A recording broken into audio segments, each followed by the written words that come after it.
ఏదైతే కనుక అన్ఆథరైజ్డ్ అయితేనే దాన్ని డిమాలిష్ చేయడం జరిగింది. ఈ సంవత్సరాలు మేము డబ్బు ఖర్చు పెట్టుకొని కోర్టుకి ఎందుకు వెళ్ళాము? మా కడుపులు కొట్టడానికి నువ్వు వచ్చావు. ఆ మహాబాడు నువ్వే తెచ్చావయ్యా, మా లాంటి వాళ్ళు కడుపు కొట్టి ఇళ్ళను కొట్టడానికి వచ్చావు. నిజంగా మేము అన్యాయంగా కట్టలేదే, డబ్బులు ఇచ్చి కొడుకు కట్టుకున్నది, లంచాలు తీసుకోలే మేము. ఒకళ్ళు రాంగ్ అయితే కూర్చేయండి, మాది రాంగ్ అంటే రేవంత్ రెడ్డి కూర్చోయ్యా నువ్వు.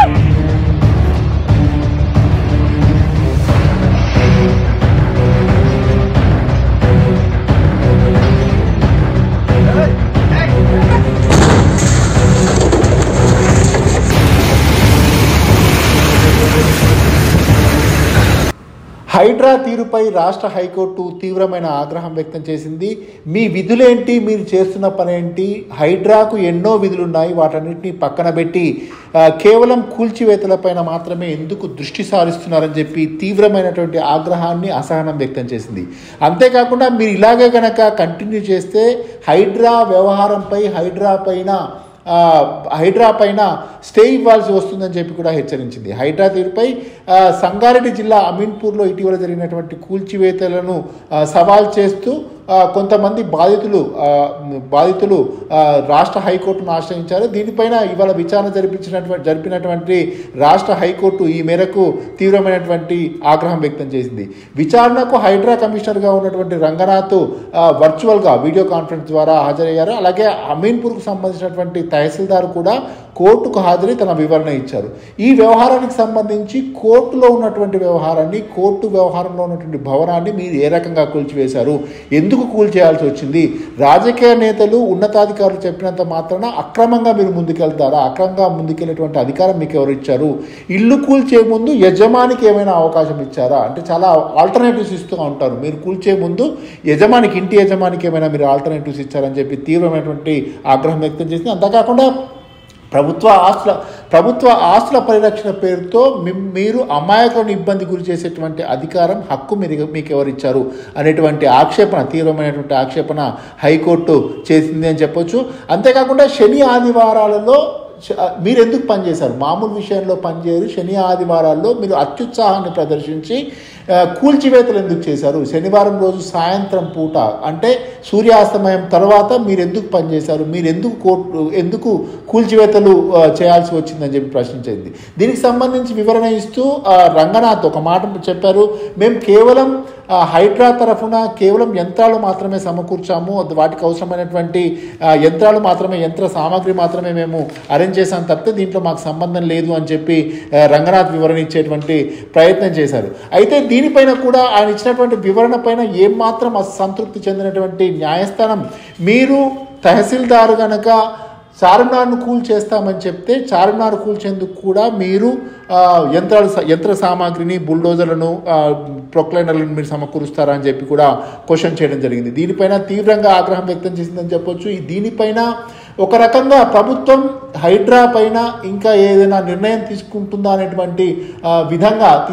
అనేటువంటి అనుమానాలు కలిగే విధంగా ఈ హైకోర్టు వ్యాఖ్యానించడం అనేటువంటిది ఒక ప్రధానమైనటువంటి అంశంగా ఇవాళ చెప్పుకోవచ్చు. ఒక్క రోజులో హైదరాబాద్ను మార్చాలనుకోవడం సమంజసమైనటువంటి అంశం కాదు. మూసీపై కూడా ఇప్పటివరకు 20 వరకు లంచ్ ఇప్పటివరకు చాలా పిటిషన్లు దాఖలయ్యాయి. దీనిపైన పూర్తి స్థాయిలో విచారణ జరిపించాల్సిన అవసరం ఉందని చెప్పి హైకోర్టు చెప్పింది. అంతేకాకుండా హైడ్రాకు సంబంధించినటువంటి విధుల్లో చాలా అంశాలు ఉన్నాయి. హైదరాబాద్ ట్రాఫిక్ నియంత్రణకు సంబంధించి కానీ, హైదరాబాద్ను సేఫ్టీగా ఉంచేటువంటి విషయంలో కానీ హైడ్రాకు చాలా విధులు ఉన్నాయి. వాటన్నింటినీ కూడా పక్కన పెట్టి మీరు కేవలం కూల్చివేతలపైన ఎందుకు దృష్టి సారిస్తున్నారు? కేవలం కూల్చివేతల్లోనే మీరు ఎందుకు కాలయాపన చేస్తున్నారు? మీకు విషయం తెలుసా? హైదరాబాద్ నుంచి ఇక్కడి నుంచి మాదాపూర్ వరకు వెళ్లేందుకు ఎంత టైం పడుతుందో మీకు తెలుసా?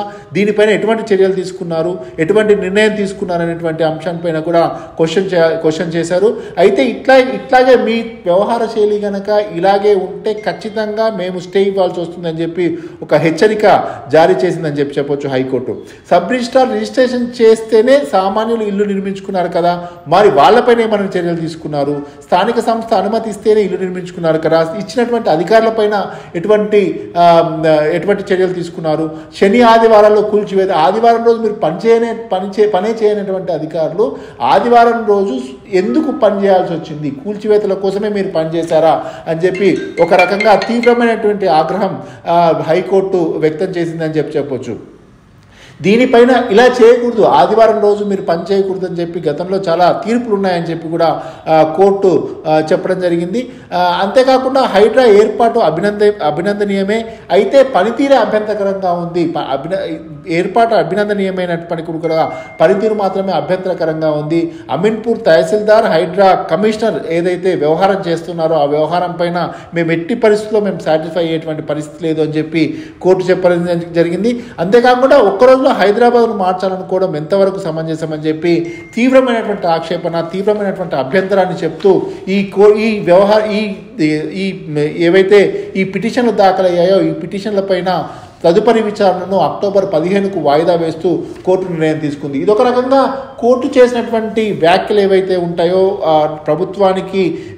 ప్రభుత్వం హైడ్రా పైన ఒక రకంగా పునరాలోచించేటువంటి అవకాశం ఉంటుందా అనేటువంటి అనుమానాలు కూడా వ్యక్తమవుతున్నాయి. ఎందుకంటే గత కొన్ని రోజులుగా హైడ్రా అంటేనే మొత్తం హైదరాబాద్ వాసులు అడిలిపోయేటువంటి పరిస్థితి ఏర్పడింది.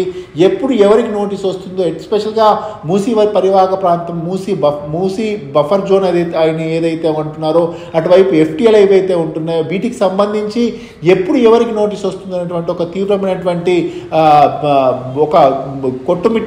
తీవ్రమైనటువంటి ఇబ్బందుల్లో కొట్టుమిట్టాడుతున్నారు ప్రజలు అని చెప్పి మనం అనుకోవచ్చు. ఎందుకంటే ఇటీవల జరిగినటువంటి పరిస్థితులు అలాగా ఉన్నాయి, ఇటీవల జరిగినటువంటి కూల్చివేతలు అట్లా ఉన్నాయి. ప్రజలు లోపల ఉన్నటువంటి ఎవరైతే కూల్చివేతలకు గురైనటువంటి ఇండ్లు ఉన్నాయో ఆ ఇళ్లలో వాళ్ళు లోపల ఉన్నప్పటికీ కూడా వాళ్ళని బలవంతంగా బయటకు పంపించి కూల్చివేతలు జరిగినటువంటి సందర్భాలు ఉన్నాయి. పిల్లలు పెద్దలు అందరూ ఏజ్తో నిమిత్తం లేకుండా చాలా ఇబ్బంది పడినటువంటి పరిస్థితులు ఉన్నాయి. దీనిపైన తీవ్రమైనటువంటి కోర్టు దీనిపైన తీవ్రమైనటువంటి ఆగ్రహం వ్యక్తం చేసింది. ఈ కూల్చివేతలు పైన పునరాలోచించండి, కూల్చివేతలు చేపట్టే ముందు మీరు పునరాలోచించండి అని చెప్పి ఒక రకంగా హితవు పలికింది హైకోర్టు అని చెప్పి మనం అర్థం చేసుకోవచ్చు.